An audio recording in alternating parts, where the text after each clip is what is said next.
initially came and discussed the brief with Luke, and now we're back at the house looking at the drawings that we've done, the 2D drawings, just to get a little bit of a feel for what he was after. Yeah, the first drawings that came through on the first scheme worked exactly how we wanted, but we knew we'd have to make a couple of tweaks, and Paul was always happy to look at them and revise them based on what we wanted. So at the minute we've gone from a 3 metre extension on the kitchen, but trying to extend it a little bit more to make a little bit more room for an ensuite and utility room, which we didn't really consider at first, but we're hoping to get that extra bit of space, and with Paul's savings we're hoping we can afford it. We initially went back 3 metres, and people have said to us, oh, was that because you were building it under permitted development? Yeah. That isn't the case, because what people don't realise is that when you're doing a double extension, obviously you're not more than likely going to be able to build it under permitted development. Also, we're coming out at this part of the build, so it wouldn't be a permitted development, it'd have to be a planning application. So to come back a little bit more on the planning application isn't a big problem. We just have to advise the client how we would have to accommodate next door's windows and things like that. So this goes into the office, we make the amendments, we send it back out again, and then once we feel that we're getting somewhere near it, we then would convert it to 3D. I mean, why is it that you went for 3D? I mean, I know it was a big thing when it called round. Well, I think client expectations or customers' expectations have changed with all the TV programmes that you see, so you want to be able to visualise it because it's such a massive investment. You know, you're spending in excess of £100,000 and you want it to work for the next 30 years, and if you make one wrong decision it can have a substantial impact on the way you live for the next 30 years. So I know that with Paul there's no stone that's not unturned, and he'll make sure it works exactly how we want, and by seeing it in 3D we'll be able to we'll live in it. Yeah, we can see in his believing, we can make the changes. Your good lady can come in, sit down, even the children to see exactly what's what and where the rooms are, where the bedrooms are. Exactly. And it's good. The visual tour, I know that you said was nice because you could get a feel for it by walking around. So it kind of makes everybody happy.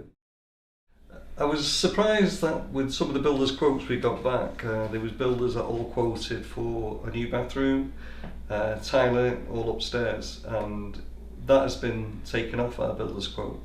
One, I would have took it off anyhow, but I noticed our builders didn't quote it. The reason for that is, if you look over here now, you can see all the steel work that we're going to have to pick up. We're doing a rear extension at the back here, so that means that all this wall and everything's coming out. Now, we've already got steels going across there, but we're going to be putting steels across, maybe cutting them back a bit. We've got to do that, we've then got to put acros in, and then take the support of everything upstairs, yeah? And by doing that, what you usually get is a little bit of a deflection with the build, raising up maybe 2 mil. If that bathroom would have been fitted now, at this stage, like you wanted, yeah? What that would mean is that when they actually started doing the main build, they would possibly have caused airline cracks in all the new tiles. So it's really kind of, I wouldn't recommend you do it at this stage. As much as builders are desperate for work and they want the work and everything, it's not the best advice. The advice is never do the work above until we've done the work below. And then that way you're not going to end up with them cracks and everything, you know, and the floor cracking, you know, you've underfloor, you have to take it all back out, and you're paying again to have the work done. So the best time is to do that when we've done the knock-throughs and stuff like that. It's like here with your kitchen now, you worry about when you move in with the family. When we do this build, we do a specification for them, and people ask us, why do you need a specification?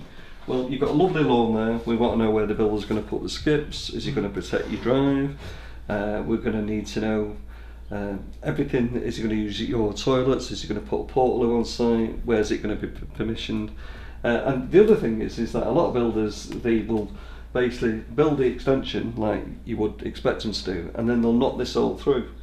Now that means then that suddenly you've lost your kitchen, you've lost everything, and then you're going to be buying takeaways, you're going to lose your washing machine and all that. You might be laughing, believe you me, it'll drive you and your wife mad.